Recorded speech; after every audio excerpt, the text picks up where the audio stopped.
আল্লাহ জানে কি আসছে রে ভাই।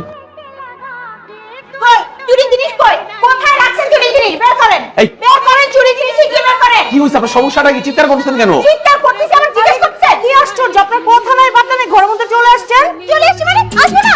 আমার আচারে বন্ধ দেন। কিসের আচার আন্টি? কিসের আচার আমার জিজ্ঞেস করতেছে? হ্যাঁ চুরি করছে আবার জিজ্ঞেস করে। তিনটা আচারের বন্ধ ছাদে দিয়েছিলাম, সেই আচারের বন্ধ কই? বন্ধ দেন। এই কিসের আচার? আর আপনার ছাদের আচারে যে ঠ্যাং আছে যে হেঁটে হেঁটে আমাদের ঘরে চলে আসছে? না না ঠ্যাং নাই, পাতনা আছে। এই পাতনা দিয়ে উড়ে উড়ে আমের আচার তিনটা বয়ে মুধাও খেয়ে চলে গেছে। এই আন্টি আস্তে কথা বলেন, আমার ঘরে বাচ্চা আছে, আমার বাচ্চা অসুস্থ।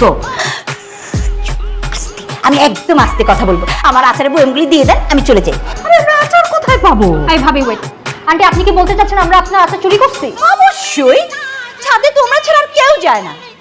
আন্টি আপনি কিন্তু এবার একদম বাড়াবাড়ি করতেছেন। বাড়াবাড়ি দেখছেন কি? তিনটা আচারের বইম যদি আমি না পাই না তাহলে আমি